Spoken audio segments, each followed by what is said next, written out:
It's kind of like a domino effect. You need good processes to have the really good employees, but you need really good employees to help build some of those processes. So there was a ton of trial and error for us over years and years. We feel like we're in a sweet spot right now, but it's taken a very long time.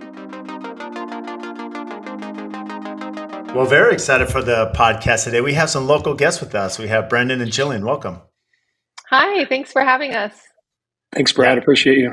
Excited to have you both on. So, Brendan and Jillian, you guys are both co-owners, Builder Lead Designer, Modern Nest. You do some amazing projects. I think you've taken social media by storm, and everywhere I go, someone says, "Hey, do you know Modern Nest?" And I said, they're in our backyard. And we actually tried to get a project together, I know recently, but we'll have one soon, even though I don't know how much Brendan and I compete. I mean, maybe not so much, but you guys have some incredible projects and incredible designs. Brad, there's no competition. When I talk about who in town builds things, I always reference you. We pride ourselves in design and in building, of course, but when it comes to construction, you've got it cornered. Well, I wouldn't go that far, but maybe we start here. I think what's amazing about you both is, I think it's really difficult to run a successful business, as you both do. I mean, you have, as I mentioned, these impeccable designs. Like, I can't tell you how many times clients will bring your designs, and Jillian, I'm sure, is running this aspect, to our portfolio, saying, we love this inspiration. But I think you both just got back from Disneyland, and here you are on a Monday morning, here on the podcast, walk through just the normal day in the life of vacation with family at Disneyland, and here you are back at it Monday morning. Yeah, well, the funny thing is we also have two kids homesick right now from Disneyland. So we're kind of always juggling, as I'm sure as being a father as well, but we're always sort of juggling the work family life. And I think that's one of the reasons why, owning our own business was so desirable to us. And, I'll let Brendan speak a little bit to that, but we always wanted a family, and we always wanted to make sure that we had a good family and work-life balance, and that we weren't sacrificing time with our kids and our family at the expense of work. So it's something that we take, we take to heart, and we try to do both and do it well, but it's not always easy. Well, before Brendan jumps in, maybe I want to ask you something, Jillian, real quick, is because you mentioned the work-life balance, and I think that's really hard in itself, just kids, family, work. And then you mix in, you're both running the company together, you're both. So, what does that look like between the two of you running the company, having your family, having young kids, they're homesick right now, and just the balance that goes into that? Well, so I think that we do a good job, I think, of kind of working together. So for example, if there's something really important, there's a client meeting and I need to be in on it, and we're presenting designs, and there's something going on at the kids' school, I can, maybe work with Brendan on, hey, can you go to this, can you take Fallon, our daughter, on this field trip so that I can meet with, these clients on this day? And we try to kind of work our schedules out that way. But I would say for the majority, I mean, I work less than Brendan. So, I have more flexibility in my schedule. I would say in recent years, we have even more flexibility because we've had the ability to add to our team and bring in other designers and bring in, a design director and people who can really help. Whereas early on, it was truly just Brendan and myself for many years doing everything. So it was a lot harder to balance. But now we have an incredible team with incredible employees who allow me to be able to have more time, I would say, with the kids. But we just sort of work together. I mean, this week I'll be in several client meetings and several design team meetings, but I'll also be at my kids', field day at school, and Brendan will be going on a field trip on Wednesday, and then also meeting with the team on the other days. So we just sort of tag team everything. So from your side, Brandon, what does that look like, just balancing your responsibilities and coordinating with Jillian and, the schedule you both have? It's interesting that we're going down this road for the first question, because honestly, it really is truly just the everyday reality of our life and business. And anyone who's even worked with us, clients, our employees, everybody knows we're a family-run business.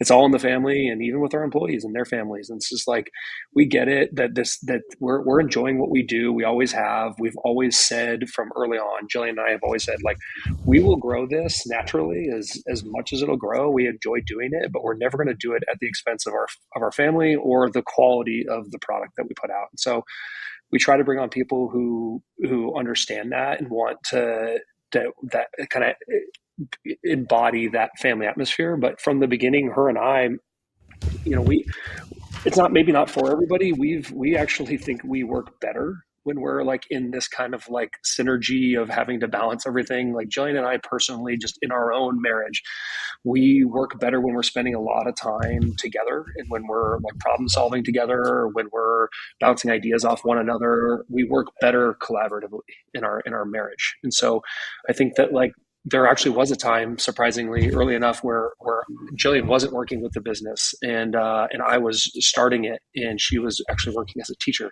Maybe we'll get to that later, but it's a long story, but we found it like unnatural to work apart. It's not for everybody, for sure, but for us, it's just the way that we are, and we love to be together and spend a lot of time together, and we actually value that that's a part of our lives and our marriage, and we value that time, and that kind of that we can be together, problem solving and doing things that we love to do together as a family, and then we just bring our whole family into it, and everyone's kind of involved. So you're kind of never not working, but you don't really feel like you're ever working at the same time. So Yeah. it's kind of hard to explain, but like when you enjoy it and you're doing it together, you just, it's natural, and therefore it Yeah. doesn't really ever feel like work. So we're never off the clock, but we're never really feel like we're working, because we enjoy it. We enjoy doing it together. It's interesting because you mentioned it's unnatural not to work together. I think that was a fascinating statement. Not for everybody. Yeah. Yeah, but We get it. We know it's not for everyone. no, I think it just shows, the type of personality you both have, and like the synergy between you two. And I think what's interesting, what I want to ask you both is, you made the comment, I think most successful companies, like, they have some sort of ethos, business philosophy, right, that drives them. I think the business does, people do individually. And you mentioned that, two things are really important to you both, was time and quality. So of course you want to deliver a quality product. You want to have a quality experience for your customers. You mentioned that time is very important, as you stated, for the last 5 minutes here, about, coordinating with your family and how that's always going to be a priority, and your clients understand that. How do you balance? Because I think all of us can relate to some extent, and then the business starts running. So you start out, you're and we'll have some time to understand your journey. But I think most people, you kind of start, X project, Y project. And then, especially with like the Instagram you've built, the notoriety you've built, the projects you've built, the design, the accolades come in, the demand comes in. And, naturally, a lot of us are like, well, I want that project and I want this one, and it comes to your plate. And so how do you balance not feeding too much, not, where I'll tee this up is, I have a builder, in our Builder 20, he always says that, contractors die of indigestion more than starvation.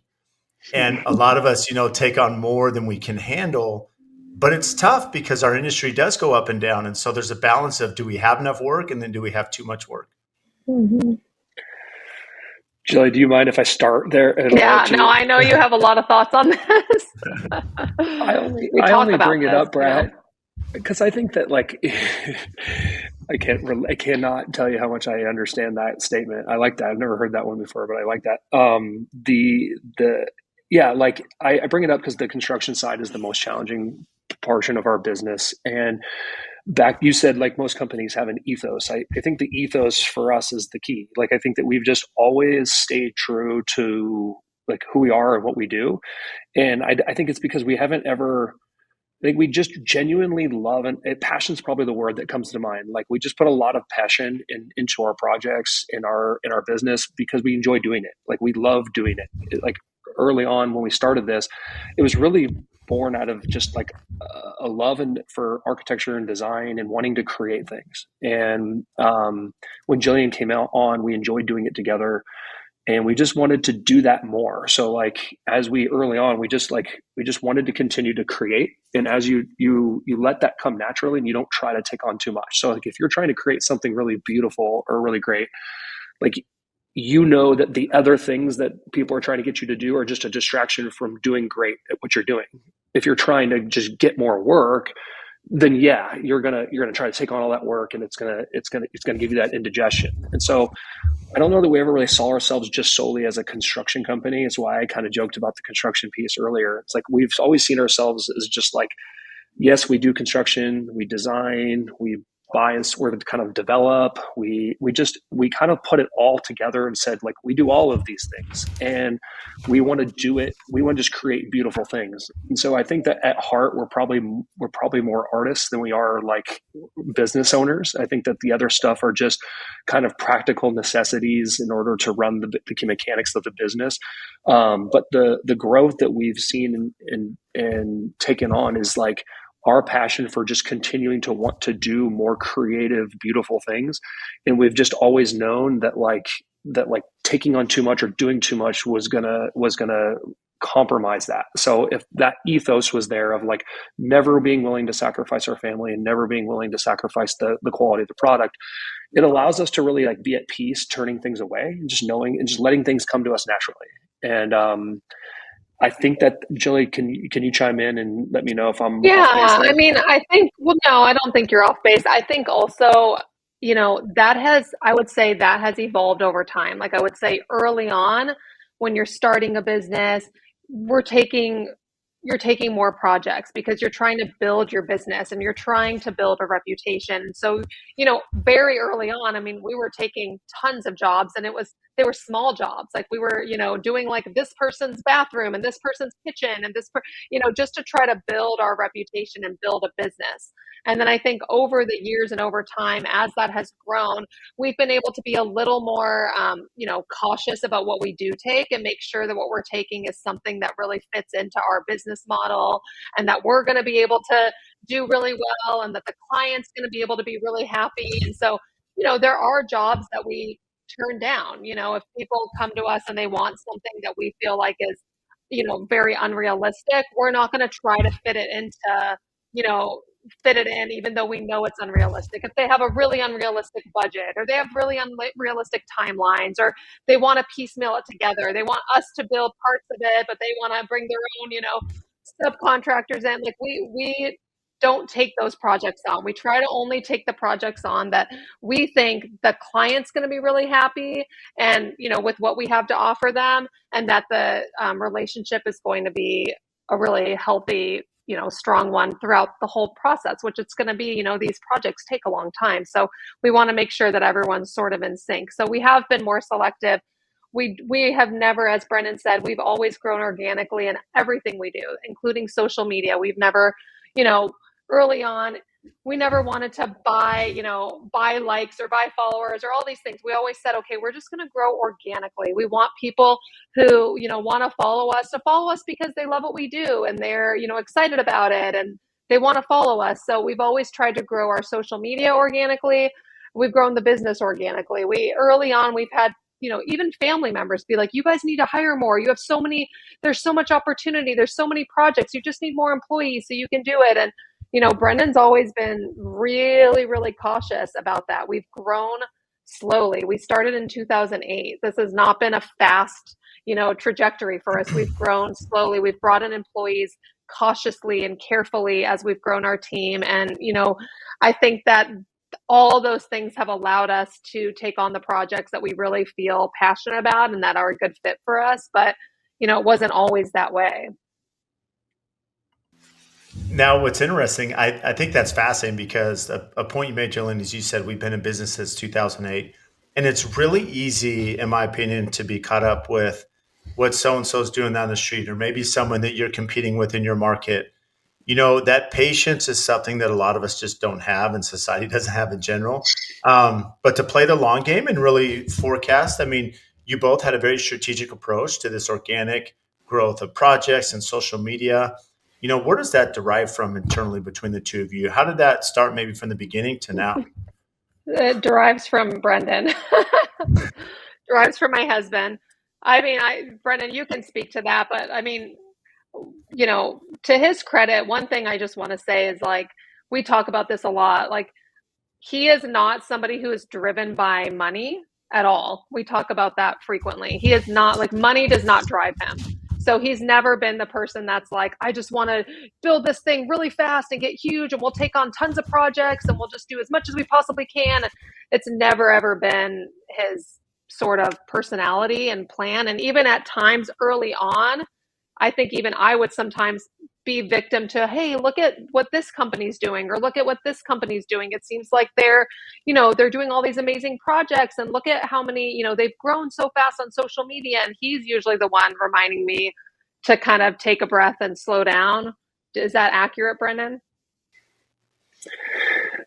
Brad, you're probably seeing like the personality dynamics. We do yin and yang, and surprisingly, she has a lot of more like practical aspects, and I'm like the dreamer, or not dreamer, but I'm kind of the bigger picture thinker of the two. And I do think that like that's accurate. And you asked where it's come from. Honestly, I think that we're pretty open, and I hope it's okay to share that like faith is part of it, and we just we're growing our family based on our faith and our love for one another, and just loving doing what we're doing. Like we actually enjoy it, and we always have. So it's really just always been kind of about the journey, not about any sort of destination. And so it's just like when you enjoy doing what you're doing and you like doing it every day, you're not trying to get somewhere else. I think you're just kind of present in whatever you're doing, and that's cool for us. Like we like to just do that now.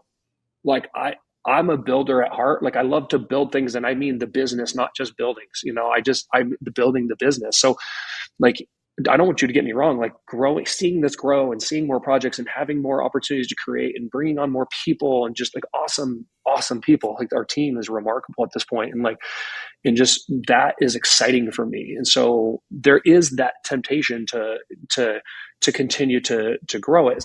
There's a balance that you have to constantly work. It's not easy, but I think that it makes it easier when you're kind of like living in the moment and not trying to pursue something else. You have to have goals. You have to set milestones, and you have to do these things, but those are more just like kind of like necessary things to the mechanics of the business. Like staying true to the vision and like what we do and what we're passionate about, I think is the thing that allows us to like in the midst of those bullets firing kind of stay stable on what we know matters the most, which is like just doing what we love and doing it well. Well, there's 2 points that I love, and I knew I liked you both for a reason. But you mentioned that you're not driven by money. I think that's fascinating. To be honest, we definitely align there, and I think businesses and a lot of executives and entrepreneurs and people that I've found to be very successful, they're not driven by money, right? They're driven by other assets to them, which could be time, it could be people, it could be relationships, it could be as you mentioned the product. And I think Brendan, you touched on this part that, this is where a lot of us lose track is that, it's one thing to continue the building career, the design career for you and Jillian, as far as, understanding maybe building science or how can we build a better home, more efficient? How can we design it better for our client that's living in there? We fail to spend the time to build a business. And that's something I'm very passionate about is building businesses or building the business and not just the homes. Where did that come from? Or maybe you both would speak from experience and maybe that wasn't your initial goal, but then you start to build your company and you realize, hey, we better focus on these other elements too, hiring and systems and organization and so forth. I don't, Jilly, I know that the crowd wants to hear from you most, so I don't want to, but we're talking business mechanics. So this is my arena. So, the fun, beautiful stuff will come later and she'll chime in more. But on this one, Brad, like, I think that like the systems and everything came from a necessity. I think that like I went to the school of construction at Arizona State. I always knew I wanted to be in like architecture development. I loved architecture, but I wanted to be in development. I went the construction route because it was natural for me. I liked construction and everything like that. didn't take a whole ton of business classes, didn't work in a whole ton of places, because after my first job out of college, I started this business. And so I think I learned really fast that, you're pretty good at like doing one little thing, and then you try to expand that and do that for a few different people, and all of a sudden you got to start hiring, and all of a sudden that one little thing that you were good at, you're trading that job for like 10 jobs nothing to do, which is like accounting and all sorts of things, legal and marketing and all these things. And I think we learned early on that the processes were going to be really, really, really important. So had a couple of business mentors, people that I loved that gave me input. We just figured, it took us a long time, but we figured out like really, really, really good processes. And then when we started bringing on the people, like the really, really good people that we brought in and plugged into good processes. And I don't mean to make it sound like it happened like that. It was kind of like, brought on some people, needed some processes, built some processes, refined some processes, brought on some more people, and kind of juggled through that. And I think that now the recipe for success in terms of scalability and growth is just the people and the processes, like really, really, really passionate people who are aligned with our vision and the style of how we run our business, and putting them into really good systems that allows them to do and create the things that they do very efficiently, I think is really the secret to being able to sustain growth and scale. But I think that I didn't just know that. It just took a lot of time of like the school of hard knocks, just like practical, having to like do this because of a need. You're kind of just filling holes as you go, and eventually the boat starts to kind of get more sturdy, and you kind of have good processes and good people, and allows you to scale it a little bit. It's kind of like a domino effect too, because it's like you need good processes to have like the really good employees, but you need really good employees to help build some of those processes. So there was a ton of trial and error for us over years and years. I mean, a lot. Oh, I can imagine. We feel like we're in a sweet spot right now, but it's taken a very long time. Well, it takes time to get there, Jillian. And you mentioned, I mean, I think Brendan touched on this, that you were in education, you come into design, you have this incredible design taste. I mean, anyone that goes to your page, which I know we'll leave all your contact info here for, our listeners to follow. Walk us through maybe that transformation of your career, going into design, running a design company, and in coordination with Brendan. Sure. So I was a kindergarten teacher. That's what I went to school for at ASU. Brendan and I have been together since, we were 19, and we've known each other since we were 11 or 12. Kind of grew up together in Scottsdale. We love the area. And I went to school to be a teacher. I was teaching kindergarten, and that's what I did for the first, couple of years of our marriage. And then we had, he had started the business, and we had some personal tragedy. We just had lost, I was pregnant with our first child, and we found out that, she had some conditions that wouldn't allow her to be compatible with life outside of my pregnancy. So during that pregnancy, I decided to take a leave of absence from work. I was just, going through a hard time and wanted to spend more time with Brendan and just have kind of him around and his support. So during that whole pregnancy, I just went it was just him basically. And I would go with him in his truck every day to job sites. And that's what I did. And that's what he did back then. He was always just, at the job sites. He had, no employees, maybe one or two labor workers on a crew, and that was it. And so every day I would just ride in his truck and go to job sites, and I started helping him with the organization of the business. So I started doing like his accounting and clerical things and emailing and just things like that he needed to do, because he was starting to get a little more jobs and he wasn't able to keep up, and, like taxes and all that kind of stuff. And so I started to really enjoy working with him. And I always had a passion for, fashion and design. I always loved everything that had to do with that. But I had no formal training whatsoever. But I started, picking things out. We would do maybe like a very small scale flip house, and I would pick the finishes. And then, we would have a client where we were remodeling just their bathroom and they'd say, hey, like we need help picking things. And I'd say, okay, sure, I'll help you. And I would start picking things for them. So after we had our child and I carried her to term and she passed away after birth, and after that happened, he was like, okay, so, are you going to go back to work? And I was like, I don't want to go back to teaching. Like, I think I want to work with you.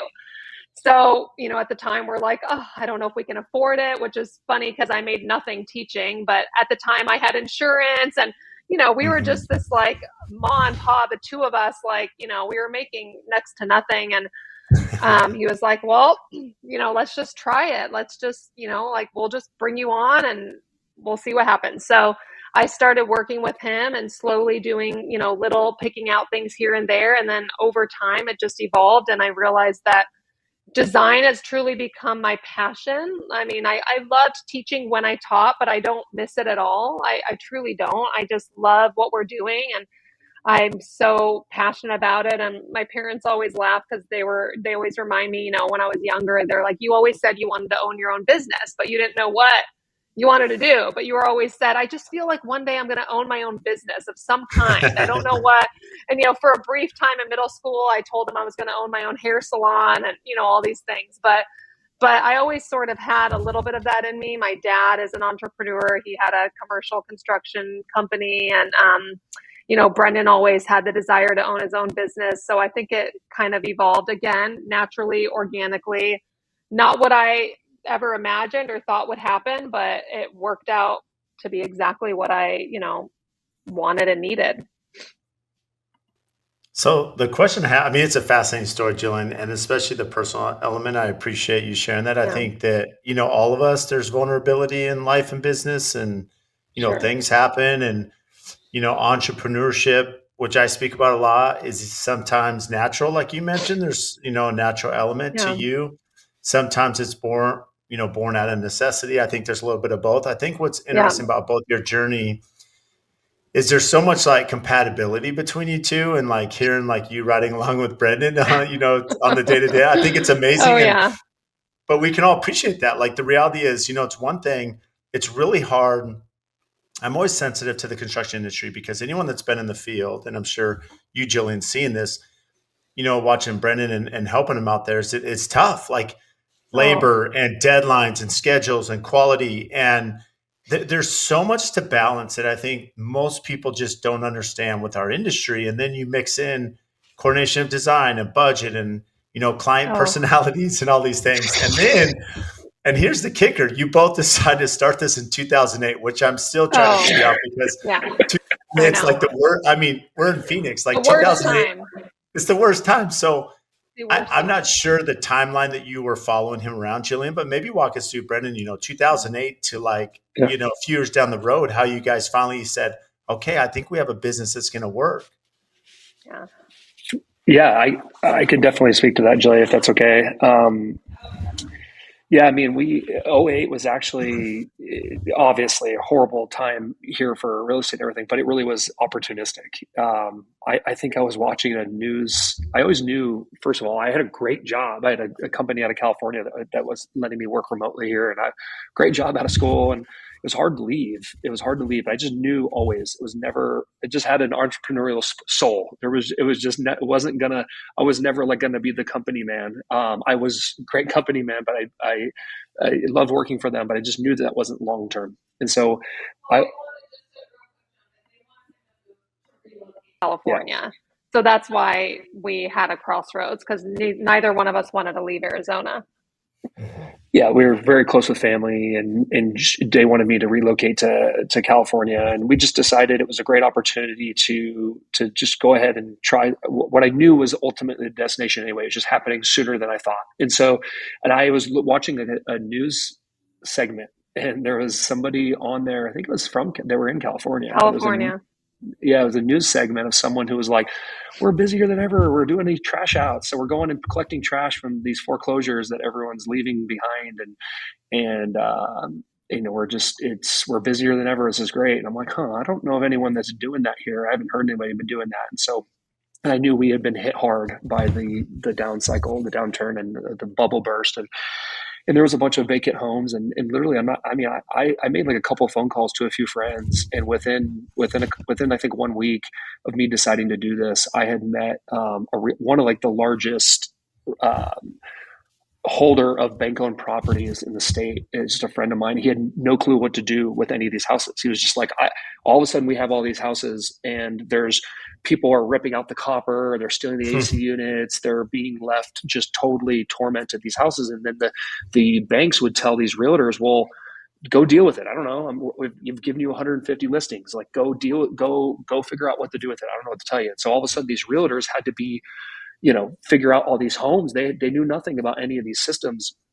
And so I told a few of them, I'm like, hey, just send me the house with with the address, and I'll give you a list of everything that needs to be fixed, and I'll give you pricing on everything. And to get it up to like the standard for the bank, the FHA lending standard, I'll just give you a list and some prices. And I kind of just took it all off their plate. And so they just started giving me as much work as they could. So we had just '08 was like, looking back, honestly, like we left a lot of opportunity on the table. There was so much opportunity just in that niche.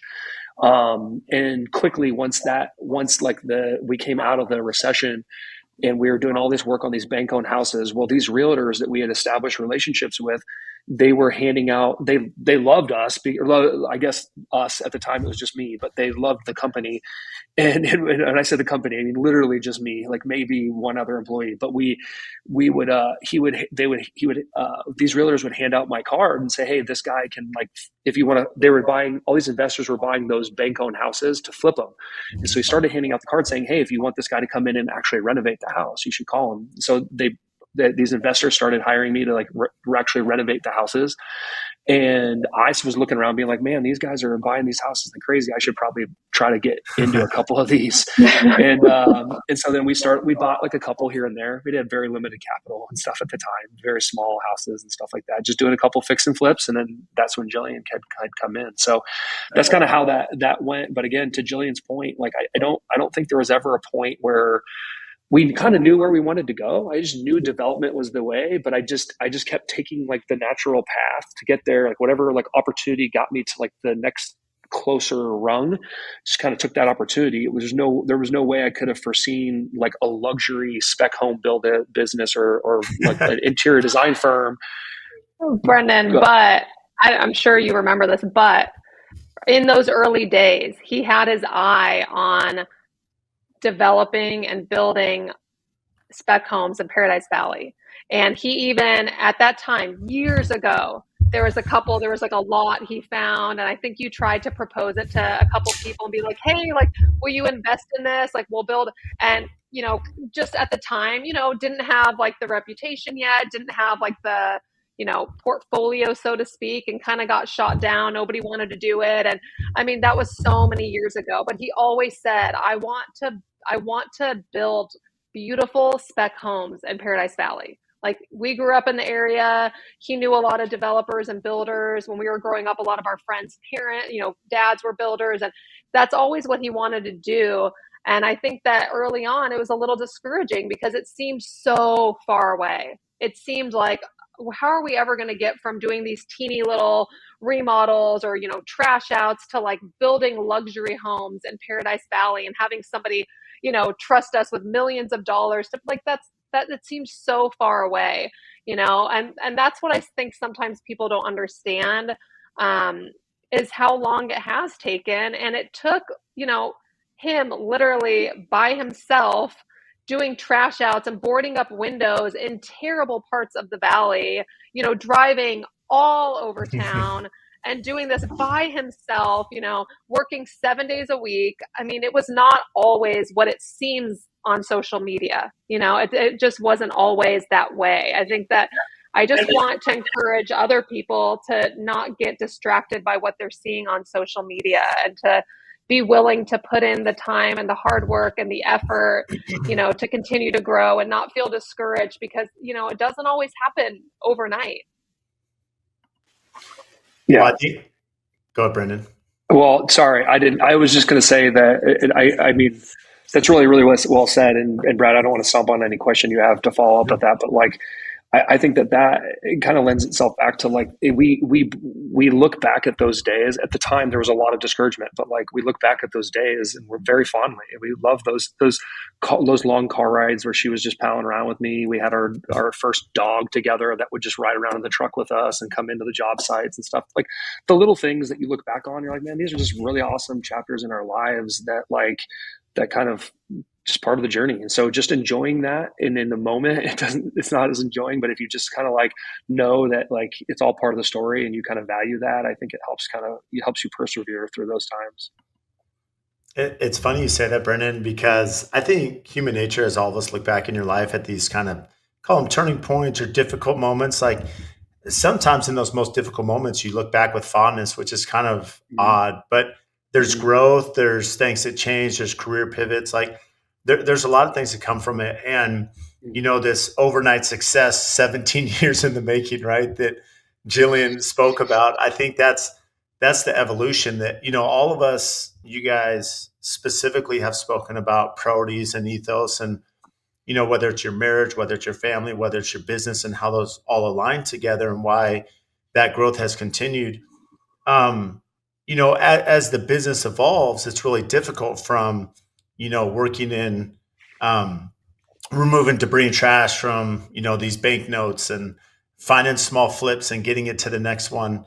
When did the point come to hire? How did that conversation happen? Because I know very early on in this conversation, Jillian spoke on this, that, now time is a priority. And so Mhm. you can hire and you can delegate, but there's this balance between profitability and money and expense and hiring someone. How did you both get to that first position where you're like, we're ready to hire? I think we can balance this. I think we can afford it, with the faith that, hey, we're going to get to the next project and be okay.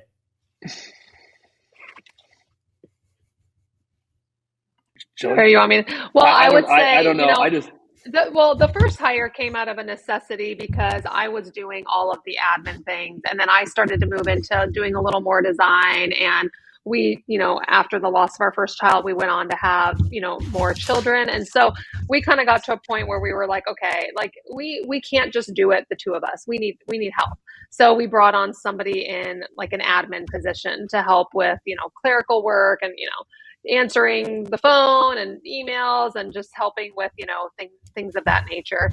And I think then that sort of evolved where we realized, okay, that was kind of scary to bring someone on and pay them, but like, oh, whoa, like now we have more time and now we're able to take on a little more work, and oh, this is like actually really helpful, this person's taking a lot off our plates. So then that kind of evolved to like, hey, we're getting a little more design work, maybe we need to try to bring in somebody else to help with design. So then that would lead to the next hire, which was somebody to probably one of our first and most you know very special employee who's still with us today. And her job has really evolved over the years, but she came in and sort of was doing a little bit of clerical, a little bit of a design, and just kind of helping us. And you know that led to maybe a little bit of marketing. At the time, you talk about our Instagram, that is not me. I'm not a social media person. I'm honestly not. Brendan has never had social media, even back in the day. He's never had a Facebook, a MySpace, nothing. And I'm not a big, like, I don't have a personal Instagram. My Facebook I don't even know my password. I'm locked out of it. I don't go on it. So, so we were, I have a best friend, again, company growing organically. We have friends and family who work for us.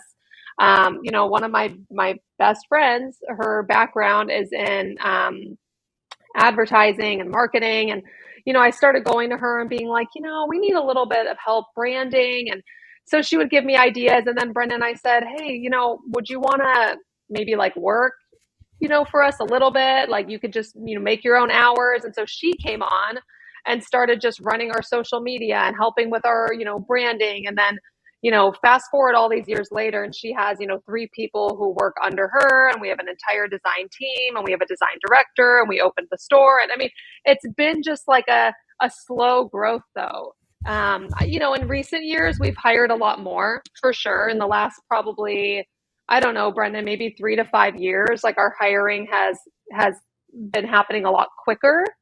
But it started out very, very slow. And we have family members. I mean, Brendan's sister works with us, and Brendan's dad works with us, and Brendan's brother-in-law is our business consultant. I mean, we have a lot of family and friends sort of intertwined into the business, but it was slow. But we realized every time we made a hire, it was scary because we thought, gosh, like, it's a lot of money. Like, can we afford to do this? Can we afford to pay for this? When Brendan, bringing on project managers and all these things, and we always want to pay competitive, we want to pay fair. And so, it's scary. Every time we bring someone on, we talk about it, and we're, can we do this? Can we afford it? But, thankfully, because we've, I think, been slow to hire, and really prayerful about again bringing back our faith, like very prayerful. Every person we hire it's bathed in prayer. Like, is this the right timing? Is this the right person? Is this the right position? All these things. And I think because of that, we've been able to see the fruits of a lot of those hiring, and it's really helped to grow the business. Brendan, what do you think about all that? No, I think that's really well said. I think that you had said something, Brad. You had said, like, when you get to that point where you had the faith to jump out and do that. I think that every time it takes that little bit of faith. You don't know exactly how it's going to go, but there's never been a time. I obviously not every hire has gone perfectly, but there's never been a time where we've hired a position that was not previously occupied. Like, if we hired a new position, there's never been a time where we've gone back and gotten rid of that position. It's allowed us to do something within the business that we couldn't do before, and it's allowed the business to grow. So now you have to be careful. Like Jillian said, a lot of time and energy and thought and prayer is gone into each hire. So you can't just go out and, I wouldn't recommend, unless you got a ton of capital and a ton of management structure, to be able to just go shotgun hire. Unless there's the systems are in place to allow those people to be efficient, because that could run someone to the ground. Because we did it kind of very small, it allows us to continue to put one block on top of the next, and then kind of check for the stability, and then keep building. And the amount of time we put into making sure that each employee could be efficient just kind of allowed us to bring them in and allowed it to continue to propel the business without there being that lost time and money. And every single person that's come in, because of how much time and energy we put into the hiring process, every single person has helped propel the business. And there's never been one that we've looked back and been any position that we've added to the company where we've looked back and been like, man, we shouldn't have done that, because every new position has given us capabilities to grow the business. And so I think it takes that early on. It takes that faith element that you just trusting that you do what you need to do, and you're going to be able. Obviously, you have budgets and you have projections, and they never go exactly the way you want them to, the way you think they're going to go. So you think you can afford someone, or something changes. But every time we've made that hire, the growth has come. And I would say, like we kind of talked about before, the hiring has gotten, I would say, easier as the years have gone on, because early on, when you're still building the processes, it's a lot harder bringing in the people. When you don't have your processes completely ironed out, it's more difficult, I think, bringing people in. And just the reality of owning a business is, we've had mistakes on hiring too. Like, in the past, there have been hires that we were like, not for the position, but maybe it just wasn't the right person. And even those have really helped us. We've learned a lot from those, and I think it's helped us in our hiring process, because I think now it does seem so much easier. And again, it's all like a domino effect. As the business grows, as the business receives maybe more more notoriety, or more your social media is growing, or your projects are getting out there more, then you're attracting more people who want to work for you, and then you're attracting more quality people. And early on it was hard. We would go on Indeed and we'd get 5 resumes, and we'd be like, oh, which one's the best one out of the 5? It's like, and now it's it's a lot different. So, but that too has been evolved over many, many years. Hiring's become easier. There's more qualified people looking to work for us, but it's taken a long time for that to happen. Well, Brad, could I chime in on one thing Jilly had mentioned bringing on a friend of hers. She met that friend because she had an admiration for the work that we were putting out, whatever little bit we were putting out there, whatever we had, the project we had at the time. And she wanted to, Jilly, if you remember, she wanted to go see the Witten house. Is that correct? One of our early houses she wanted to go see, and they became friends that way. Now, I think that when you do put yourself out there, Brad, and this kind of goes to the marketing stuff we've talked about, is like, when you put yourself out there, like, some people are going to like it and some people aren't, but like the people that do are going to like, that's going to kind of like create, those people will end up in your orbit. And like, if someone sees something and you're out there and you allow yourself to be vulnerable and you kind of put your stuff out there and don't be scared, whether good, bad, or ugly. The early stuff wasn't so beautiful, I mean, we thought it was beautiful at the time, but like, we look back now and we're like, wow. But like, we were just willing to put it out there. And if you're willing to put it out there, like, again, some people are not going to like it, and that's okay. But the people who are attracted to it, like, those are the people that you surround yourself with, and they're aligned in your vision. They're aligned in your mission. And so that first our marketing team is built off of someone who just loved what we did. They saw like a little something, and there was a little tiny little ember at the time, but they saw something in it, and we brought her in. She's still with us to this day. And the key there was, early on, a lot of those hires, we offered flexibility. We didn't have like a whole lot to offer in terms of finances and things, but we were like flexible with people, like moms who needed flexibility in their schedule, or to work from home, or they couldn't put in a ton of hours, but they were really talented in what they did. Like, okay, well, we want you to be with your family. We want you to have time. Like, what can you offer, and how does that align with what we can give? And so we just kind of always found like balance in giving people like what they needed, and it allowed us to bring in people, especially early on with those first couple of hires that Jillian mentioned, people who really got the vision, believed in it, and wanted to be a part of it. And then they're like family to us. So we want them, we don't want them to compromise their family. And if one of our fundamental values is that we will not allow the quality of the product to suffer, we will not allow our family to suffer for the growth of our business, well, we can't expect other people's families to suffer either. So offering them flexibility to be able to again, maybe work from home or take certain hours or whatever, that we're going to allow them to be at home as well. It's just what I think made these like long-standing relationships and kind of this family-centered element to our business that is comprised of people who all are aligned with the mission and the vision.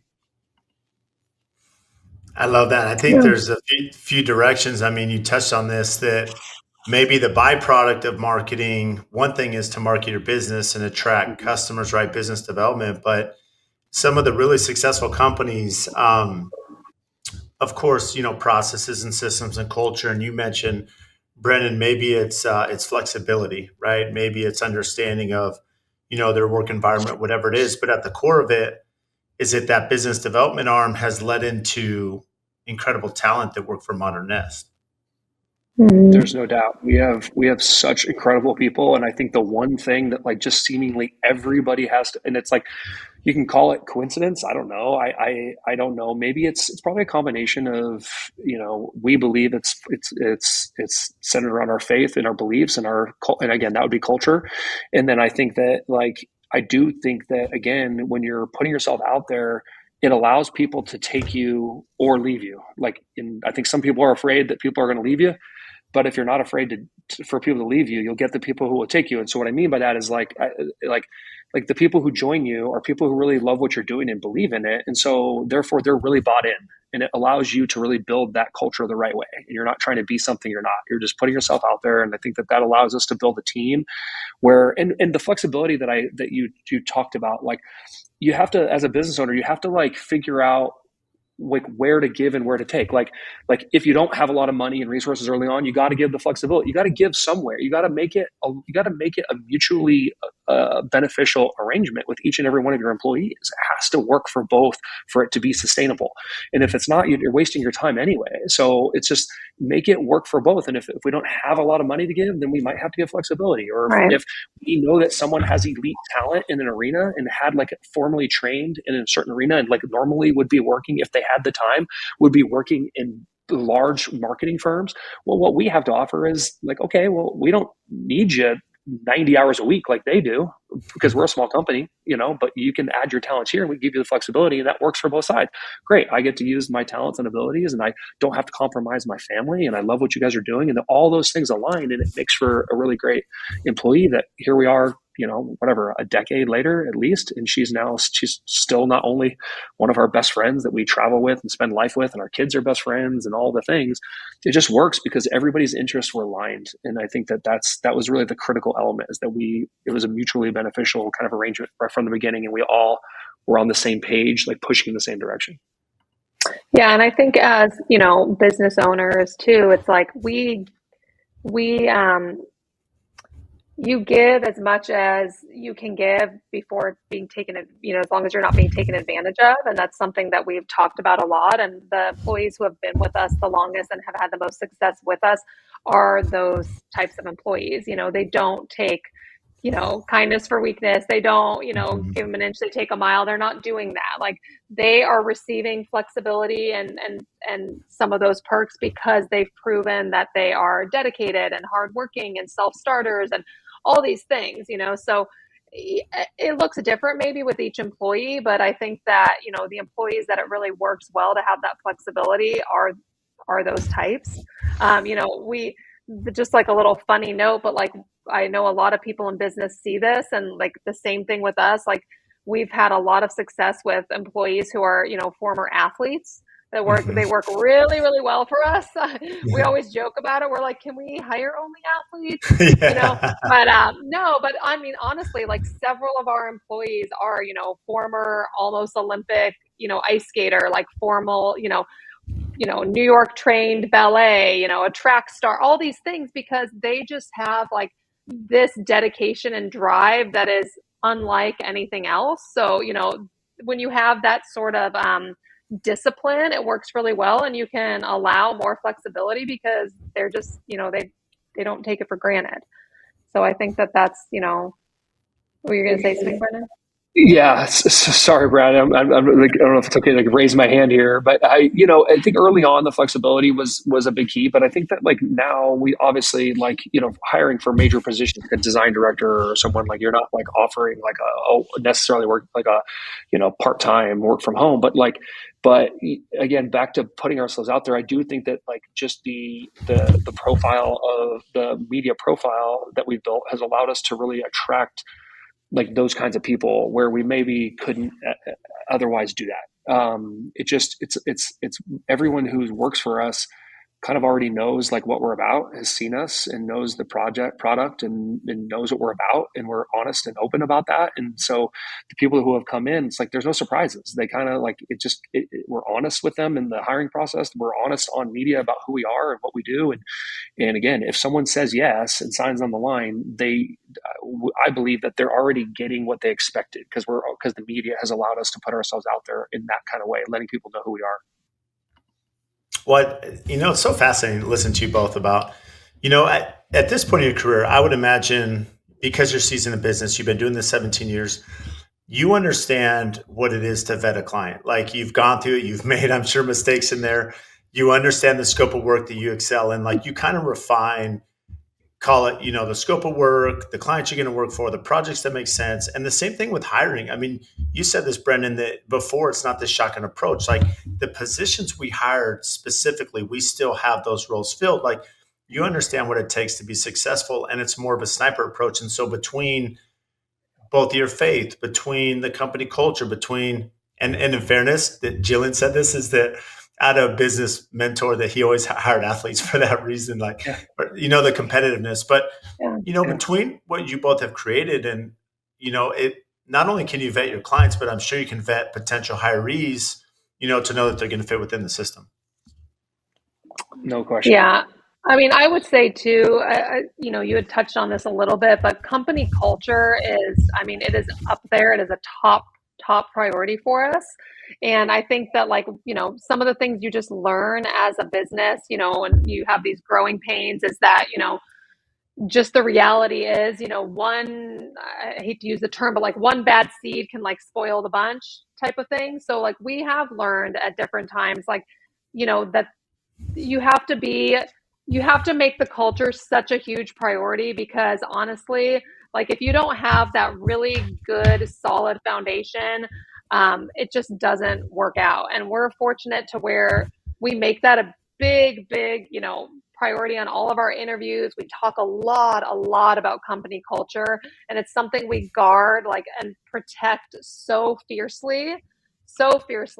And honestly, I mean, our team, our design team, they get together, they spend time together after work. Our market team, the store, everybody's really close. Everyone's texting with each other, and there's just like we don't allow for any, office gossip or anything. I mean, it is like there is none of that allowed. We have like a zero. This is like my teacher and me. There is a zero tolerance policy on any of that, and I think that just having a good company culture where, again, Brendan, like he's to his point, like we want our employees to feel like family. We want to treat everybody like they're part of this modern nest family. We want people to want to be there. We want them to be excited. We want them to be, comfortable, and we want them to be encouraging each other and working collaboratively and, helping each other. And, most of our employees wear many hats. Like they're always willing to jump in and different arenas because they're part of the overall vision of the company. And I think that just, anyone who's hiring for any position with any company, I would ask about the company culture for sure. I think that like it's we definitely don't want to paint the picture, Brad, like it's all perfect and roses. And I mean, we're people, we're human beings. And I think that that's another piece is just like, we're, hopefully just try to be reasonable with employees and understanding. And it's certainly not like, Jilly's right. There's a really great culture in our walls, but like it's certainly not perfect, but we're not expecting it to be perfect. And I think that really kind of brings us full circle to like, I think like the key element was like, if you just stay true to what you're about and like you're not trying to reach on anything, like again, if we're reaching for more projects, then you have to reach on your hires. And if you reach on your hires, you're gonna miss, so if you just stay true and you don't try to overreach on anything. So if you don't try to grow too fast, or you don't try to like, take on a project that's maybe doesn't fit right, then you don't really have to reach on those hires because you can let those hires come to you. You can be patient. You're not overwhelming the system with indigestion like you talked about earlier. If you just stay true to like, if you really genuinely mean it, if you're really about the process and not the result, and you're just enjoying doing what you're doing, and you're letting it come to you, and you're about creating really beautiful things, and it's not about trying to make more money, well, then what will naturally happen out of that is you won't bring on people who are going to divert you from that focus. Like if someone is a problem and doesn't understand your vision, it's like they might be really, really good at like doing this one thing that's going to help us secure this one project or get these projects over here. But like, you're not going to reach on that. You're not going to do that because you don't understand that at the end of the day, that's going to compromise the quality of the product, or it's going to take you away from this like enjoying the process. And so I think that like those are the things that we've been pretty good at, like staying focused on what matters most to us, and it keeps us from making those dramatic decisions that I think ultimately lead to compromising culture, which ultimately lead to problems. Well, I don't think you could have said it better. I mean, the reality is, even if the culture's not perfect, you're guarding it at all costs. Yeah. Like, and it's so important to the success of Modern Nest for sure. So, what do you both do for fun? Besides Youth Disneyland sports. and wear out the kids, Sports. right? Yeah, Youth sports. Our lives are very, very, we've got kids in elementary age, and, they're very involved in sports, and Brendan coaches both of them. And he coaches our son's baseball club team. He coaches our daughter's basketball team. And, so we do a lot of youth sports. I would say every weekend we're kind of, we're at sporting events for our kids. But other than that, I mean, we're very simple. Like we like to just like get our kids to bed and like watch a show on the couch and like get cozy and hang out. We love to take trips. We love to take trips with our kids, with families. We do a lot of trips with other families with their kids.